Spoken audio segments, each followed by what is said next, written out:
Hello, how you doing? Mike Bradley. Hope you are doing well as always. So, yes, from the title of this video, 10 guitars, can you hear the difference?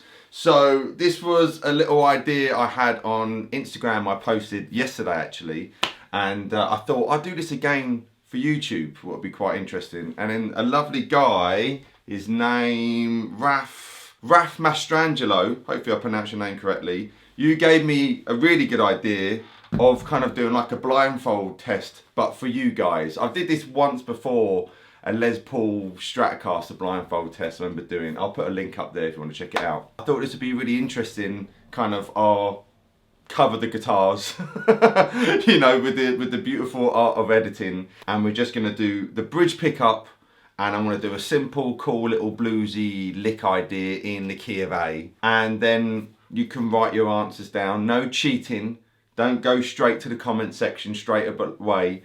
And it'd be interesting to know your thoughts, what you hear and what you don't hear and what you think. Afterwards, I'll do the reveal, showing you what I played, but this time you can see it and you can see what your answers are going to be. So don't go straight to the comment section. Don't cheat, okay? And yeah, it'd be good to know your answers. So once you've written your answers, fire them in the comment section below. And then afterwards, you can see the results and see what you think. So, just so you can see what the guitars are in no particular order, we have a Fender Stratocaster maple fingerboard, a Gibson ES345, a Fender Strat Plus rosewood fingerboard, a Yamaha Revstar, an Ernie Musicman Cutlass, the Bradcaster HSS Strat, a Fender Telecaster, a Gibson Les Paul Standard, a Shergold guitar, a D'Angelico Premier Mini DC. So there's the 10 guitars. So get a pen and paper, get ready to put your answers down. Just so you know, everything's going to be the same. I'm going to play through my Hampstead ARTIST 20 amp, and I'm going to use one overdrive pedal, the Seymour Duncan 805, one of my favourite overdrive pedals. And let's see what your answers are going to be. So I'll have the guitars covered, and then we'll do the results and we'll talk about it afterwards. So let the battle commence.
Right, so now time for the results. So if you want to double check your answers, rewind it, watch it back again. But let's find out what the results are, all right? Run VT.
So, did you get 10 out of 10?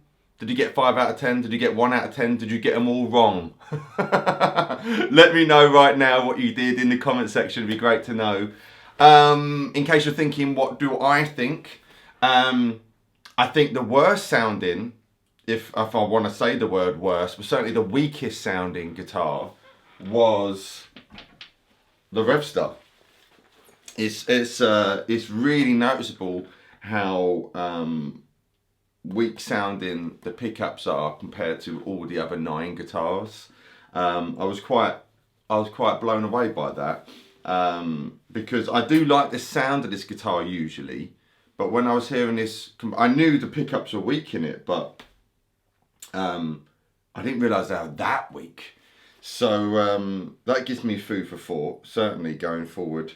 I might change, because I like the look of the covers on this, but I think I might change the pickups at some point, because it was very noticeable playing it how weak it is, and it makes me play different as well, you know. It was very consciously on my mind, you know. So I was very surprised by that. My favourite, I mean, oh man, this to me is one of the best sounding guitars I think I have. So with a bit of dust. This and my telly as well, that really seemed to really punch out when I was playing that one.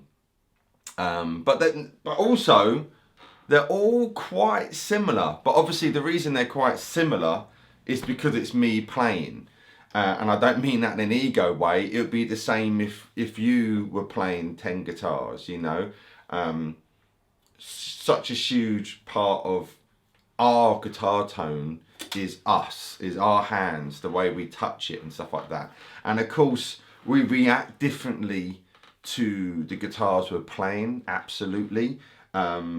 Like certain guitars out of those 10 when I was playing, I naturally just wanted to let the vibrato ring out more because it felt great.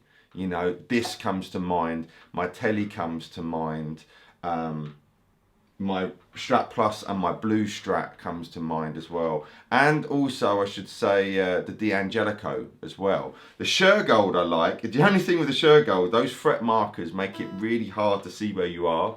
So if I was ever doing that on stage, playing that guitar, I think I'd run into some problems. But I don't think that would ever be a stage guitar, to be honest. But yes, I think top 3, this, Telecaster, and I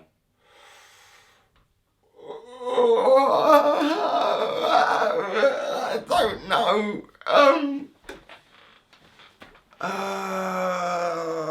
The blue Strat.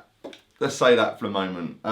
With the Musicman, very close, because I do call the Musicman a Strat killer. But it is interesting. But yes, they are all very similar. But the reason they're all very similar is because I was playing all 10 guitars. You know, it's a big thing, is us as people. And again, I just want to make sure I'm not saying that in an ego way, like, oh, I was playing all 10 guitars. But what I mean is, it's my touch. And if you was to play all 10 guitars, you would think the same thing. You'd be like, oh yeah, they all have their own little things when I'm playing them. But when you hear it back to back, they will still sound like you. You know, so give it a go. You know, if you've got 2 or 3 guitars, you know, it doesn't have to be 10, but just record yourself doing that and then listen to it back, and I guarantee you'll probably be saying the same thing I'm saying right now. So anyway, I hope you enjoyed that. It's all a bit of fun, and that's what I like about YouTube, a little bit of clean, heartless entertainment, isn't it? And as we're all humongous geeks on here, some more than others, it's cool hearing this kind of stuff, isn't it? You know, I think so anyway. So anyway, I've been Mike Bradley, you've been you. Let me know your thoughts. If you haven't already, do subscribe and check out my website, mikebradleymusic.com, for some goodies and some lessons. I'm also on Patreon if you want to support me on there. I try and put any backing tracks I do and stuff like that on there as well. And if you haven't also sign up to my mailing list, it would mean a lot. And I'm putting a new course together soon, and so you can be the first to find out all about that. So all the links will be in the description box below. You know the deal now. Have a lovely day. I'll see you next time. Mike Bradley signing out. Bye. Faded away, made a wish on a shooting